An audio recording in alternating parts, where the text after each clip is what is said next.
DGISPR की press conference के बाद बानी PTI इमरान खान का जवाब सामने आ गया। तर्जुमान पाक फौज ने 9 मई और इमरान खान के खिलाफ क्या क्या पॉइंट्स मीडिया के सामने रखे, आइए इन पर नजर डालते हैं।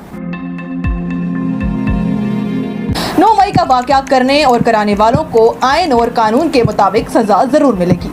तहरीक इंसाफ एक इंतशारी टोला है। 9 मई पाकिस्तान अफवाज का नहीं, पूरे पाकिस्तान का मुकदमा है। नाकाबिले तरदीद शवाहिद सिर्फ फौज नहीं, अवाम के सामने है।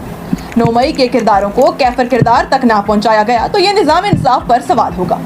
पूरे मुल्क ने देखा कि कैसे एक लीडर ने लोगों की जहन साजी की, अहदाफ चुन चुन कर दिए गए। आप तमाम लोगों को हर बार बेवकूफ़ नहीं बना सकते। 9 मई करने और कराने वालों को सजा ना दी गई तो इस मुल्क में किसी की जान, माल और आबरू महफूज नहीं है। 9 मई पर जुडिशल कमीशन बनाना है तो वाक़े की तह तक जाएं। किस तरह 2014 का धरना हुआ, PTV पर हमला हुआ, पार्लियामेंट पर हमला हुआ, पासपोर्ट